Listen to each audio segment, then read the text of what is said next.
विजय जी, इधर तो आप ही समझाइए थोड़ा, ये किसको हम जनहित और वेलफेयर माने, लोकहित माने, और किसको हम फ्रीबी माने। अब देखिए ना, जैसे महिमा बता रही है कि भाई मोबाइल जो है गहलोत जी दे रहे हैं, मोबाइल एक जरूरत है, आजकल बहुत सारे लोग नहीं अफोर्ड कर पाते। उसी तरह स्कूटी, साइकिल, पता नहीं, और याद करिए तमिलनाडु, वहां तो क्या क्या फ्री दिया जा रहा था। कहीं तो एक लाइन खींचनी पड़ेगी विजय जी, या जरूरत नहीं है, सब जनहित है ये? मानक जी, सबसे पहले आपको, सभी पैनलिस्ट और सभी दोस्तों को नमस्कार। देखिए, सबसे इंपॉर्टेंट चीज जो हमें समझनी है कि पहले तो पॉलिटिकल पार्टीज ये बोलना बंद करें कि ये पैसा उनका है। ये देश के टैक्स पेयर का पैसा है। ये सब रेवड़ी में किसी पॉलिटिकल पार्टी से 5 पैसे का भी जेब से नहीं जाता है। तो इसलिए इनको कोई फर्क नहीं पड़ता। ये सब इररिस्पॉन्सिबल पॉलिटिक्स के माहिर हैं। अब सवाल आता है कि किसको मिलना चाहिए और किसको नहीं मिलना चाहिए।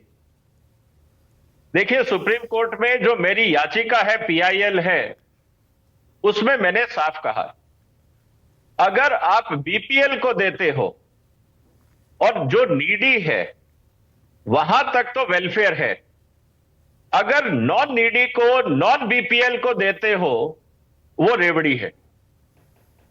दूसरा, जो भी इलेक्शन मैनिफेस्टो अनाउंस किए जाते हैं और जो भी उसमें आप स्कीमें अनाउंस करते हो वेलफेयर के नाम पे, आप पहले उसका कैलकुलेशन करके बताइए कि आपके मैनिफेस्टो के हिसाब से कितना खर्चा होगा।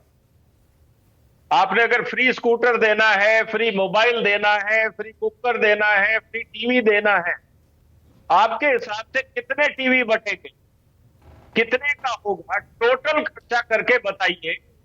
और साथ में ये बताइए कि इसका पैसा कहां से आएगा। टैक्स बढ़ाओगे, किसी वेलफेयर स्कीम को घटाओगे, किसी और की जेब काटोगे, और अगर ये नहीं दिया जाता है तो उस मैनिफेस्टो को रद्द किया जाए, पार्टी को इलेक्शन लड़ने से मना किया जाए, तब तो देखिए डिसीजन आएगा।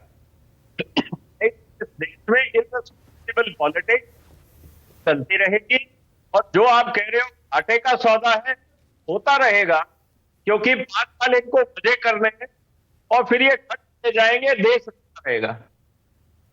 ये है। अच्छा विजय जी, आपकी आवाज में थोड़ी दिक्कत है, दोबारा कोशिश करता हूं। अच्छा, आपने ये पॉइंट तो ठीक कहा और इससे मुझे लगता है कि सब सहमत भी होंगे।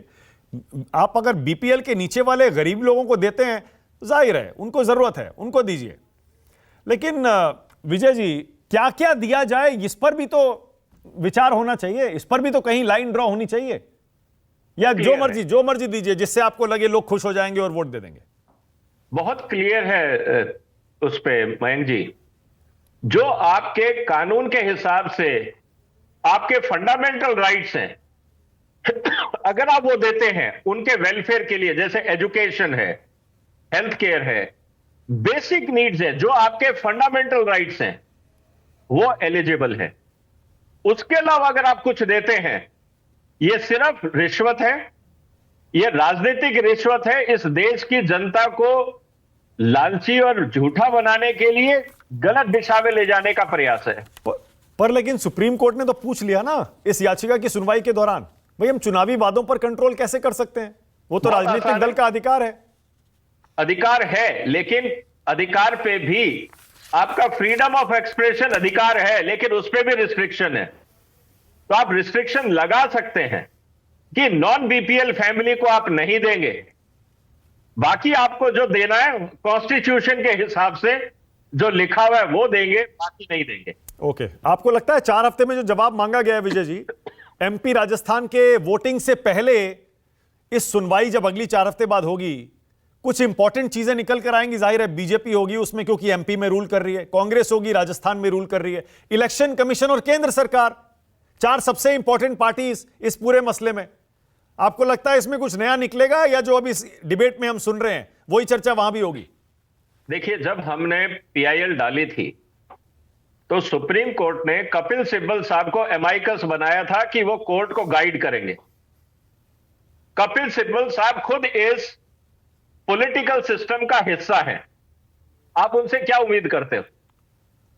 तो जब तक सुप्रीम कोर्ट खुद इस मैटर को सीरियसली लेगा, न्यूट्रल लोगों को इन्वॉल्व नहीं करेगा, आप पॉलिटिकल सिस्टम द्वारा उचित वकीलों को सामने रखोगे, आप उम्मीद मत करो। कॉन्फ्लिक्ट ऑफ इंटरेस्ट है, और इन वकीलों ने सुप्रीम कोर्ट में यही कहा था कि कोर्ट इसमें इंटरव्यू ना करे, पॉलिटिकल पार्टी से छोड़ दिया जाए। तो सुप्रीम कोर्ट को भी अपनी सोच सुधारनी थी। हाँ